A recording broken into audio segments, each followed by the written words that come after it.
అశ్వ సంవత్సరంలో కైలాస యాత్ర Sri Gayatri tours and travels 8977349696. అందరికీ నమస్కారం. Welcome to it's TV.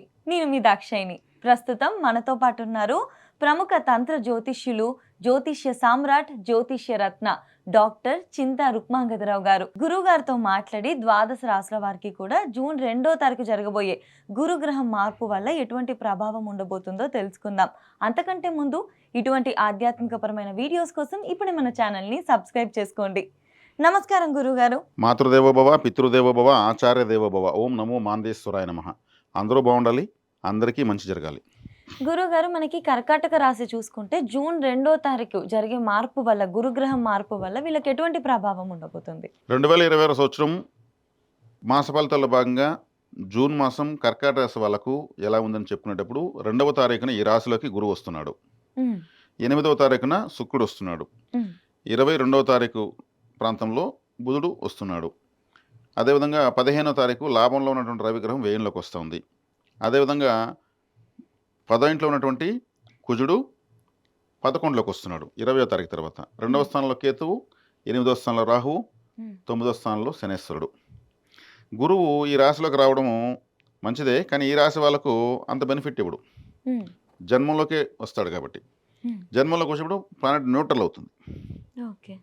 అంటే శుభము కాదు, అశుభము కాదు, న్యూట్రల్ లెవెల్స్ ఉంటాయి కాబట్టి వచ్చేస్తుంది. కాబట్టి వీళ్ళకు ఎక్కువగా గురువు అంటే క్రమశిక్షణ బాగా పెరిగిపోతుంది, మొహమాటం పెరిగిపోతుంది. ఇప్పుడు ఒక క్రమశిక్షణ మంచి వ్యక్తి టకామ దురుసుగా ఒక మాట మాట్లాడగలరా? దురుసుగా టకామని ఒక తప్పు చేయగలరా? ఆ రెండు చేయనప్పుడు క్రమశిక్షణగా ఉన్నట్టే. కానీ ఈ కాలం ఎట్టుంది, మొహమాటం ఉంటే ఏమన్నా చలామని బతకగలమా? సరే, తనకే ఒక నష్టము కష్టం వచ్చినప్పుడు వచ్చిన నష్టము అనుకుంటారా, లేదంటే ఆ కష్టాన్ని అధిగమించడానికి ఫోర్స్గా ముందుకెళ్తారా? వీళ్ళు వెళ్ళలేరు. పోతే అంతా దేవుడే చూసుకుంటాడు. గురువు జన్మలో ఉన్నాడు కదా, ప్రతి ఒక్కదాన్ని మంచి చెడును లెక్కేసుకుని అనే దేవుడికి వదిలేద్దాము, ఫోన్లో వాళ్ళే బాగున్నాయి. ఇటువంటి క్రమశిక్షణ ఇవ్వడం వల్ల అప్పుడు ఇప్పుడు సమాజం తగినట్టు పెద్దగా బెనిఫిట్స్ ఉండవు. ఇక్కడ జన్మలోకి శుక్రుడు వస్తున్నాడు, శుక్రుడు గురువు కలుస్తున్నారు. శుక్రుడు ఈ రాశిలోకి వస్తే ఈ రాశి వాళ్ళకి మంచిది కాదు. శుక్రుడు ఈ రాశికి బాధ కాకపోతే రాశిలోకి వస్తున్నాడు, గురువుతో కలుస్తున్నాడు కాబట్టి ఆ దోషాన్ని పోగొడుతుంది. ఉచ్చస గ్రహంతో వచ్చిన గ్రహము శుభఫలితాన్ని ఇస్తుంది కాబట్టి. తృతీయాధిపతి రాశిలోకి వస్తున్నాడు. వీళ్ళు చేసేవన్నీ కూడా దైవికమైనటువంటి ప్రయత్నాలు, న్యాయంగా ఉన్న ప్రయత్నాలు చేస్తూ ఉంటే సక్సెస్ అవుతారు. కమర్షియల్గా పోతే ఇప్పుడు కుదరదు. గురువు కమర్షియల్ పర్సన్ కాదు, డిసిప్లిన్గా, డిగ్నిఫైడ్గా, ఒక పెద్ద రకంగా, ఒక పద్ధతిగా ఉండేటువంటి గ్రహం. జన్మలోకి వచ్చినప్పుడు ఏమవుతుంది, అలాగే ఉంటారు. నేను అబద్ధాలు చెప్పి నాకు వస్తే చాలు, నేను అబద్ధాలు చెప్తాను అనే విధంగా ఉండరు ఇప్పుడు. అందున వీళ్ళు చాలా సున్నితమైనటువంటి రాశిది. కర్కాటక రాశి అంటే చంద్రుడిది. చంద్రుడు చాలా సున్నితమైన ప్లానెట్, మనసు కారకుడు. మనసు ఎప్పుడు సున్నితంగానే ఉంటుంది. కాబట్టి వీళ్ళు ఇప్పుడు చాలా సెన్సిటివ్గా ఉంటారు. అట్ ది సేమ్ టైం దైవికంగా ఉంటారు, పద్ధతిగా ఉంటారు, డిగ్నిఫైడ్గా ఉంటారు. ఒకవేళ వీళ్ళకి ఏమి పెద్దగా రాకపోయినా కానీ ఏం పర్లేదు, మనకేం రావాలో అది వస్తుంది, పాకులాడే అవసరం నాకు లేదు, నేనుగా ఉంటాను చాలా అనే విధంగా ఉంటారు. అదే భాగ్యస్థానంలో ఉన్నటువంటి శనేశ్వరుని గురువు చూస్తాడు. భాగ్యం ఇక్కడ బెనిఫిట్ వస్తుంది. తండ్రికి మంచి ఆదాయం రావడము, తండ్రికి లేదంటే ఈ రాశి వాళ్ళు దూర ప్రాంతాల్లో వెళ్ళి చదువుకోవడానికి కానీ, ఉద్యోగాలకు కానీ, వ్యాపారాలకు కానీ, వివాహానికి కానీ దూర ప్రాంతంలో వెతుక్కుంటే మంచిది. 9వ స్థానం అంటే దూర ప్రాంతము.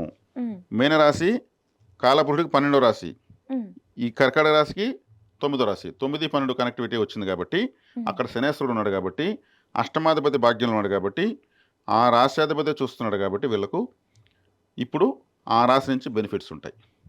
శనేశ్వరుడు స్మూత్ అయిపోతాడు, గురువులాగా పనిచేస్తాడు శనేశ్వరుడు. ఇప్పుడు 9వ స్థానం గురుస్థానమే. శని యొక్క పీడ లేదు. వ్యయంలోకి ద్వితీయాధిపతి వ్యయంలోకి వస్తున్నాడు 15వ తారీఖు. ద్వితీయం అంటే కుటుంబము, ధనము, ఆదాయము అని చెప్పాను. వ్యయం అంటే నేను చెప్పాను విదేశాలని చెప్పాను కదా. ఇప్పుడు కానీ ఫారెన్ పోతే సూపర్ వెళ్ళు.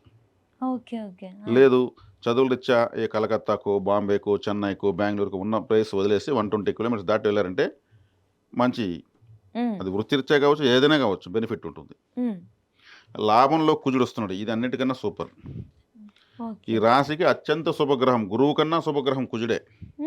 పంచమాధిపతి, దశమాధిపతి, ఒక కేంద్రానికి ఒక కోణానికి అధిపతి కాబట్టి ఆయన లాభంలోకి వస్తున్నాడు, ద్వితీయాన్ని చూస్తాడు. కాబట్టి ఇక్కడ వ్యయస్థానంలో ఒక శుభగ్రహము, ద్వితీయాన్ని ఇంకో శుభగ్రహం చూస్తున్నాయి. రాశిలో ఒక 3 శుభగ్రహాలు ఉన్నాయి. కాబట్టి ఎటు తిరిగి చూసుకుంటే ఏమీ లేనట్టే అన్నీ బాగుంది వీళ్ళకి. ఓవరాల్‌గా దేని వల్ల వీళ్ళకి చెడు ప్రభావం చెడు ఉండదు? ప్రభావం ఏం లేదు. ఓకే. ఓకే. గురువు లగ్నంలో ఉంటే 1,00,000 దోషాలు హరిస్తాడని ఒక శాస్త్రం. హుహు. 1,00,000 దోషాలు హరించడం చెడు ఎలా జరుగుతుంది? ఓకే. ఓకే. బాధ పెడుతున్న శనేశ్వరుని కంట్రోల్ చేసేశారు. హ్మ్.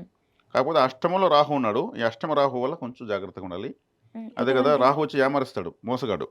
ఓకే. ఇంక అందుకే మేము స్టార్టింగ్ చెప్పాను. ఎవరన్నా వీళ్ళని ఏదన్నా చెప్తే వీళ్ళు అబద్ధాలు చెప్పరు, పోతే పోయిందని వదిలేస్తారని చెప్పాను కదా. హ్మ్. రాహు ఈ రాశికి మంచివాడు కాదు.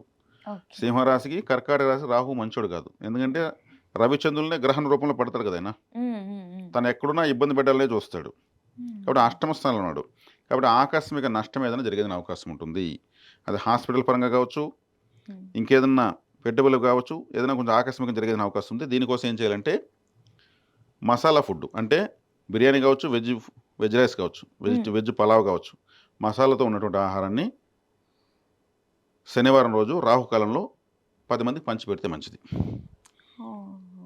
మసాలా ఫుడ్డు, ఈ పిజ్జాలు, బర్గర్లు, ఈ జంక్ ఫుడ్ ఇదంతా కూడా రాహువే. హుహు. అదేవిధంగా మినపట్లు ఉంటాయి, హ్మ్. ఉద్దిపప్పుతో చేసేటువంటి దోశలు, హ్మ్. అటువంటి వాటిని కూడా దానం ఇవ్వచ్చు. శనివారం రాహుకాలం ఇస్తే మంచిది. ఓకే. శనివారం రాహుకాలంలో ఒక సిమెంట్ కలర్ క్లాత్ ఒకటి ఆ! ముక్కలు కట్ చేసి నీటిలో కలపచ్చు. ఓకే. శనివారం రాహుకాలంలో నిమ్మకాయలు ఒక 4 బొగ్గులు ఎక్కడ నీటిలో వదలొచ్చు. హుహు. లేదు చల్లని నాణాలు ఉంటాయి పాతకాలంవి, హ్మ్. అది చల్లది ఇప్పుడు తీసుకోరు. హ్మ్. అటువంటి వాటిని ఎక్కడ నీటిలో వదలొచ్చు. ఇవన్నీ రాహుగ్రహాన్ని నియంత్రించే పరిహారాలు. ఏది అవకాశం ఉంటే అది చేసుకోవచ్చు. హ్మ్. మనమైతే చెప్పాం, ఇంకా కూడా చెప్పొచ్చు, ఎన్నో ఉన్నాయి కానీ హ్మ్. చాలు, ఇక్కడికే చాలు. కాబట్టి ఈ అష్టమ స్థానాన్ని కంట్రోల్ చేసుకోవాలి. ఓకే. ఇంకా ద్వితీయ స్థానాన్ని కుజుడు చూస్తున్నాడు కాబట్టి వీళ్ళకు బాగానే ఉంటుంది. మొత్తం పైన చాలా డిగ్నిఫైడ్గా ఉంటారు. ఇప్పుడు ఓకే. గురువు ఎప్పుడు జన్మంలోకి వచ్చాడో హ్మ్. వీళ్ళు గురువులాగానే ప్రవర్తిస్తారు. గురుగారు ఇంకొకటి మీరన్నారు గదా! మోసపోయే అవకాశాలు ఎక్కువగా ఉంటాయని చెప్పి. ఇటువంటి పరిస్థితుల్లో వీళ్ళు పార్ట్నర్‌షిప్స్‌తో బిజినెస్ పెట్టకపోవడమే మంచిదంటారా? అంతే, హుహు. పార్ట్నర్షిప్స్ లేకపోవడం మంచిది, పెట్టకపోవడం. ఇండివిడ్యువల్‌గా పెడితేనే జనరల్గానే బెటర్. కర్కాటక రాశి వాళ్ళకు శుక్రుడు బాధకాధిపతి నన్ను. హ్మ్. శుక్రుడు అంటే భార్యకారకుడు. హ్మ్. వీళ్ళకు భార్యతో ఏదో ఒక సమస్య ఉంటుంది మగవాళ్ళైతే. హుహు. ఓకే. ఆడవాళ్ళైనా కానీ సమస్య ఉంటుంది. హుహు. కర్కాటక రాశి వాళ్ళకు స్త్రీలైనా పురుషులైనా, స్త్రీలకైతే భర్తతో, హ్మ్. పురుషులైతే భార్యతో సమస్యలు, డామినేషన్స్ ఉంటాయి. ఈ ఓకే. రాశి వాళ్ళకి ఇది థంబ్ రూల్, అంతే. ఓకే. గోచార ఫలితాలకు సంబంధం లేకుండా. హుహు.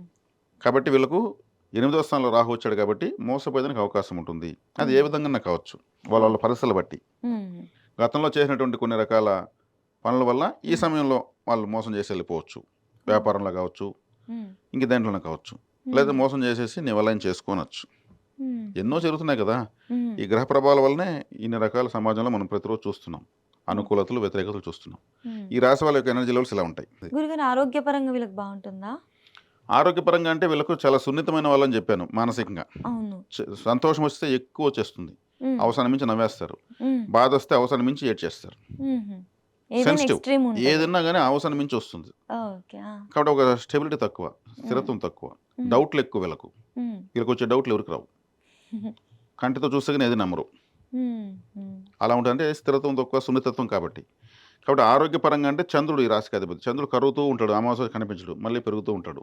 హ్మ్. అంటే చంద్రుడి యొక్క స్థితిని బట్టి వీళ్ళకి మానసిక స్థితి వేగంగా మారుతూ ఉంటుంది. హ్మ్. లగ్నంలో గురువు వచ్చాడు, రాశిలో గురువు వచ్చాడు కాబట్టి ఆరోగ్యపరంగా అన్నీ ఆయన బాగానే చూసుకుంటాడు. ఇబ్బంది ఏం లేదు. ఇంకోటి గురుగారు కర్కాటక రాశి వాళ్ళు ఏ రాశి వారిని పెళ్లి చేసుకుంటే బావుంటుంది? ఏ రాశి వాళ్ళని అస్సలు చేసుకోకూడదు? ఈ కర్కాటక రాశి వాళ్ళు మేషరాశి వాళ్ళని వివాహం చేసుకోవచ్చు. హ్మ్. తర్వాత తీసుకుంటే తులారాశి వాళ్ళని వివాహం చేసుకోవచ్చు. హ్మ్. తర్వాత తీసుకుంటే మీనరాశి వాళ్ళని వివాహం చేసుకోవచ్చు. హుహు. వృశ్చిక రాశి వాళ్ళని చేసుకోకూడదు. ఎందుకంటే ఈ రాశాధిపతి చంద్రుడు అక్కడ నీచబడతాడు. ఓకే. మకర రాశి వాళ్ళని వివాహం చేసుకోకూడదు. మకర హ్మ్. రాశి అనేది సప్తమ స్థానము శనేశ్వరుడు కాబట్టి మకర, హ్మ్. కుంభరాశులు చేసుకోకూడదు. ఇప్పుడు నేను చెప్పిన ఈ 3 రాశులు చేసుకుంటే మంచిది. అలాగే గురుగారు వీళ్ళు ఎటువంటి పూజలు చేసుకుంటే బావుంటుంది? దేవతారాధన ఏదైతే బావుంటుంది? శివాలయానికి ఎక్కువ వెళ్ళాలి. హ్మ్. రెండో స్థానము కుటుంబ స్థానము, ధనస్థానము. హ్మ్. కుటుంబం అంటే ఏమి, భర్త, పిల్లలు లేదా భార్య పిల్లలు కదా. హ్మ్. వాళ్ళతో బాగుండాలి కదా, అండర్స్టాండింగు. హ్మ్. ఇంకా డబ్బులు కదా రెండో స్థానం అంటే. హ్మ్. కాబట్టి శివాలయానికి వెళ్ళాలి. శివాలయానికి ఎందుకు వెళ్ళాలి? రెండో హ్మ్. స్థానానికి అధిపతి రవి. ఓకే. రవిగ్రహానికి అంత శక్తిని ఇస్తున్నది శివుడే. హ్మ్. కాబట్టి శివుని పట్టుకుంటే రెండో స్థానం బలపడుతుంది. హ్మ్. శివాలయానికి హ్యాపీగా వెళ్ళొచ్చు లైఫ్ ఓకే. టైం. చాలా చక్కగా వివరించినందుకు ధన్యవాదాలు గురుగారు. ధన్యవాదాలు.